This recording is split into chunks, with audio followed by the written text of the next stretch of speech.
You have spent tons of time researching what to create, listening to your market, and then turning around and creating your content, like all of us.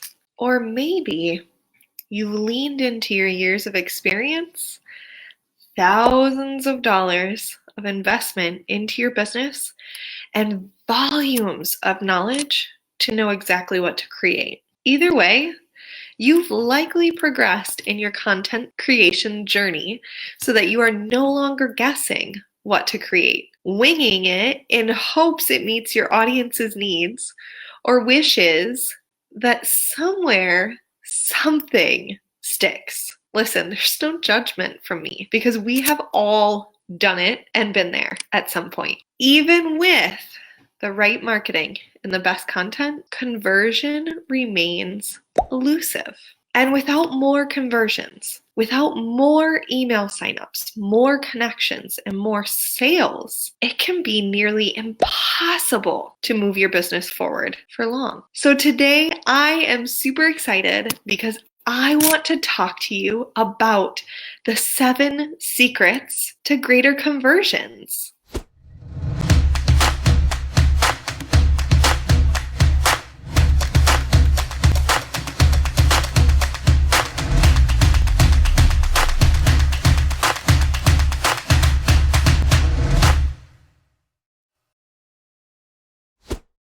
Who am I and why do you care? If you are new to me and you're not quite sure who I am, my name is Rike, and as a rogue Pinterest powerhouse, I help high-performing business owners, content creators, and influencers just like you grow profitably the right way with sustainable systems so that you can be found first without the tantrums over the tech or trading sleep for success. I do this using my signature Pintastic Growth to Greatness framework. Without further ado, let's make Pinterest profitable for you. So I want to go over these 7 conversion secrets. The first conversion secret is the mobile conversion. We've all heard from some time now and again that mobile is important, especially with 91% of us now using mobile to access their social media accounts. That's actually a result pulled from Life Marketing.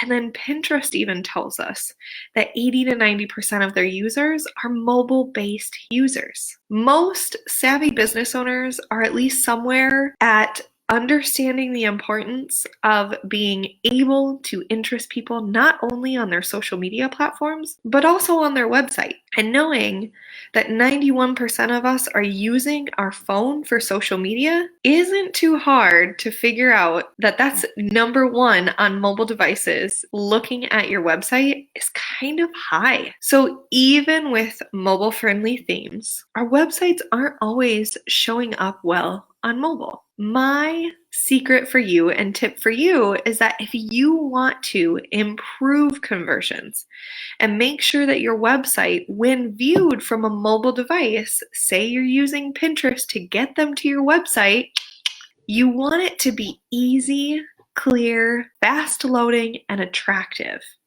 And sometimes that's no longer optional to have all of that.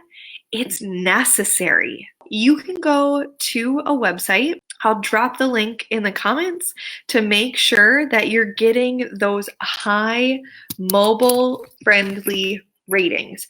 You want to make sure that you're constantly checking for this, right? So this is actually the website that you want to check out. And you want to make sure that you fix or check anything that your website is looking for or showing up as when people come to your website from a mobile device. This is one of the easiest things that you can just quick check, right? And so we want to make sure that we're doing that so that we can provide the best user experience when the mobile users are coming to our platform so that we don't have to worry about the conversions. Then just update as needed, right? It doesn't have to all be done right away at first, but just make sure that you come up with a plan to make sure that you are mobile friendly, because if they're coming from Pinterest, or maybe you've got Pinterest down, right? Then you're working on Instagram or Facebook. They're still coming from a mobile device, right? Tip number 1 for you guys, I want to just throw out here so that you can see it plain clear as day, was the mobile conversion secret. Now I want to go into tip number 2. We're going to talk about the split test secret. One of the things that I always talk about split testing is the images on Pinterest, right? And this doesn't just stop with Pinterest. Once we reach a certain level in our business, we start taking seriously how small tweaks can lead to big results. And split testing is one of those areas.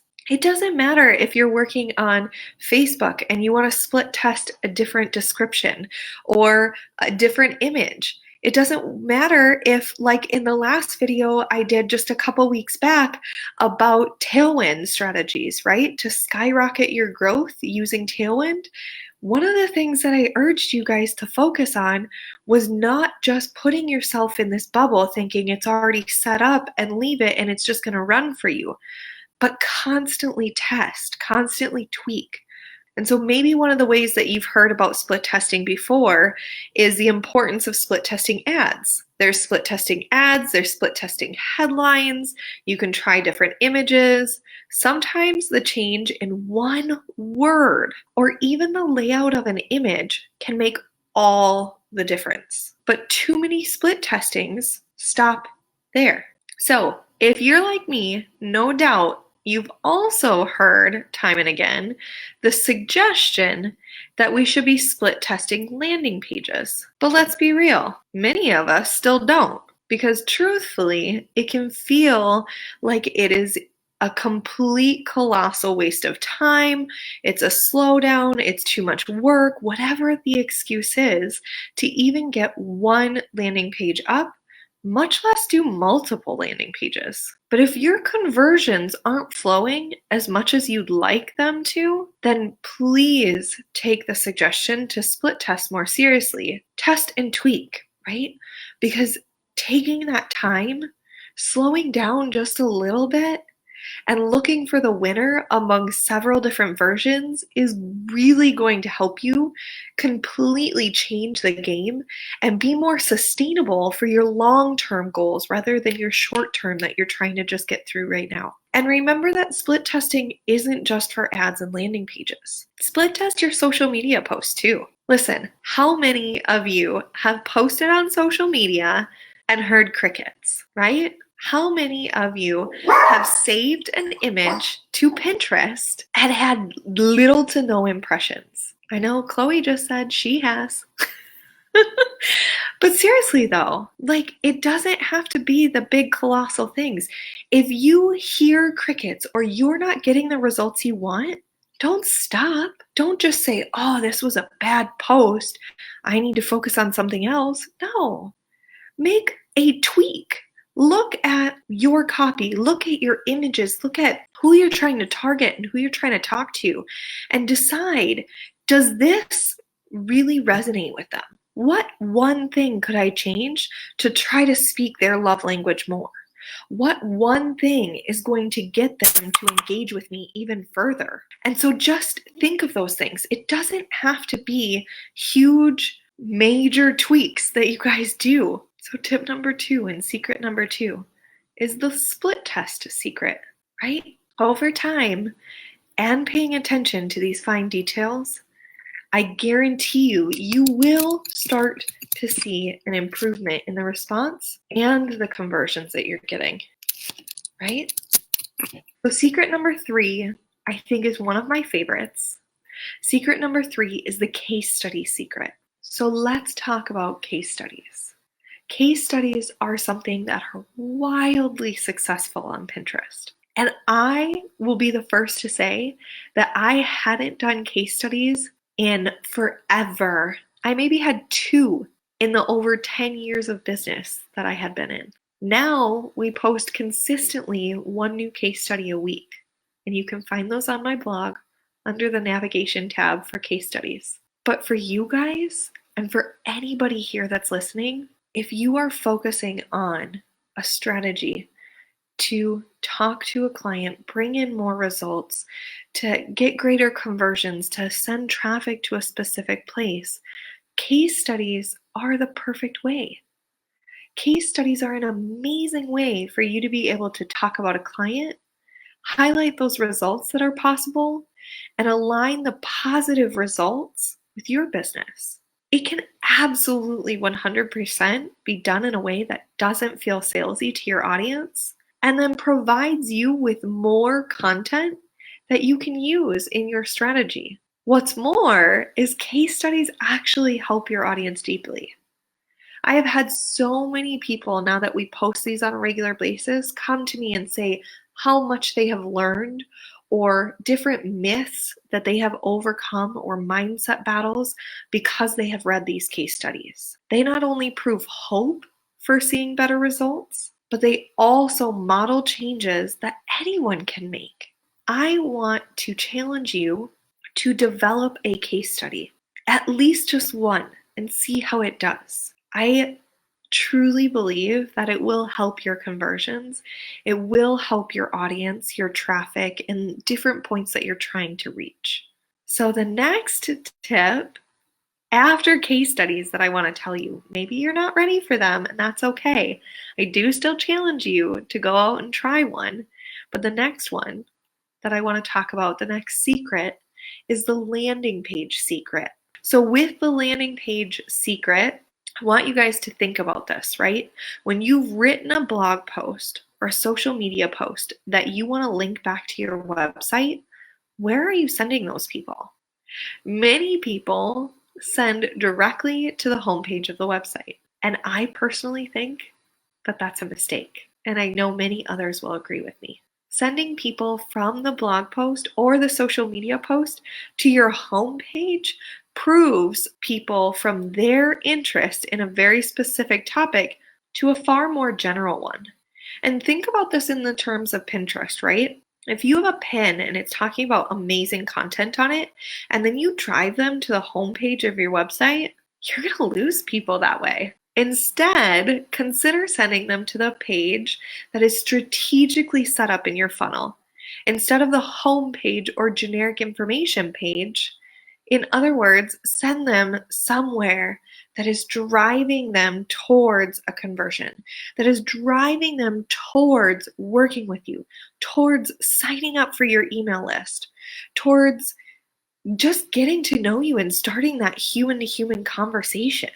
You're going to lose people if you don't focus on where you're sending them. So whether you're driving towards a sale, an opt-in, subscription, registration page, landing page, anywhere really that drives an action step, I'm sure I'm missing one in there, send it to a specific place that's going to help improve those conversions, both in a short run and for the long term of your longevity strategy, right? Pinterest is a long-term game. So you want to focus on what's going to work sustainably in the long run. And then when you become a whiz at it, you're going to be using different landing pages for each different social media post. Okay. Let me rephrase for some of you so you don't get overwhelmed. Start with a different landing page for each social media post type: Facebook, Pinterest, Instagram. Then once you get used to it, maybe move to a page per post. That way, you're going to be more deeply serving your audience's needs while moving them closer to the conversion result that you want. The fifth secret is the profile secret. So remember the profile secret. Remember some time ago when you set up your social media profiles and you kind of forgot that you set them up. I mean, not really. You know that you have a Facebook page. You know that you have an Instagram account. But when setting up the profile and then forgetting it, you didn't make any changes to all of your profile URLs. You didn't make it consistent across all your content so they know it's the same person.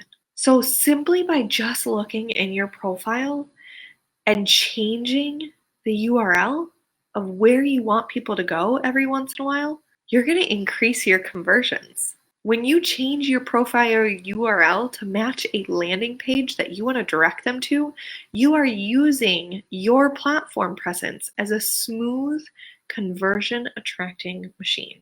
And that's going to lead to more sales. It's going to lead to more email signups, more traffic where you want them to go. And it really honestly is as simple as that. So maybe this is one of the secrets that I was just saying. What have you learned? What have you epiphany that came for you? Things like that. Like this could be one of those. This is simple. But when's the last time you looked at just checking it? Let's go into secret number 6 is the escape secret. Ooh, what does the escape secret mean, Laura? When you send people to a landing page or other page that is part of a strategic funnel that you've created and they don't take action, what happens? Do you have something else for them? Do you retarget them via a pixel to ad combination? Or do you just let them go and they can just escape through your fingers without truly being served the best possible way and truly being able to help them? If you have the ability to use an exit pop-up, so an exit pop-up is a message that appears only when your audience is signaling exit intent. So if they take their mouse and they scroll up to the top of that browser and they are about to click, or they scroll off of the page somewhere else onto their computer, it assumes they're exiting the page. And so then you can set up a pop-up that offers them something different that they might be more interested in instead of the original landing page offer. So if your landing page is an opt-in lead magnet and they decide they don't want it, have an exit pop-up appear to give them something else. That way, they're more likely to feel that you are offering value to them and not just pushing, capturing their email. Over time, this is going to lead to more conversions. And I know you guys, pop-ups are one of those things where people are like, okay, I don't really know if pop-ups are my thing. I've heard that people get frustrated with them and they bounce off the page quicker and things like that. This is an escape, right? This is an exit intent. So you're not bombarding them within 10 seconds of coming to your page. You're saying, hey, I see you're leaving and this didn't interest you. Maybe this would serve you better. Let me try to help. So just look at it in a different way, right? The last secret that I want to talk to you guys today about is a magnifying glass secret. The magnifying glass secret is when you have been putting hours and hours, dollar after dollar, and all of your energy into your work, understandably, you can start to get tunnel vision. And what we see and what we expect to see from our area of expertise, our zones of genius and our vantage points, is not exactly what we really have going on. But you want to focus on what everybody else is going to see, what your prospects are going to see, or what they're feeling. I want you to think about right now, the amount of time that we spend in our businesses. Time really is our money. And with all of the new businesses coming online, you can't afford to waste time getting your process to work. That's not just because the longer it takes for your process to work and to effectively convert, the more money your business is missing out on. It's also because now, more than before, the market saturation means there are more choices for your potential clients to consider. And while I'm not someone that considers a competition for someone out there in the saturation of the market, I feel like everybody has room to collaborate in some way or another. But if you think about it, a time delay in converting means that there's a time delay in your client ascending to more purchases, more signups, and higher value items one-on-one with you. And that's just not a delay in reaping the lifetime benefit of a client's purchasing power. To me, there are too many business owners that don't take advantage of hiring someone to do an analysis of their conversion sequence, to do an analysis of their Facebook Messenger bot, their funnels, their social media posts. It means that you have delayed receiving the benefit of those who would have converted. I urge you to look at who are the people around you that are zones of genius, their zones of genius could help you. Have them help provide an analysis for you. It's going to save you more time and money in the end, less headache, less frustration. Thank you so much, you guys, for hanging out with me today and talking about the 7 secrets to greater conversions. I cannot wait to talk with you guys about what conversion secrets you are going to be working on in your business. But until next time, I'll catch y'all later.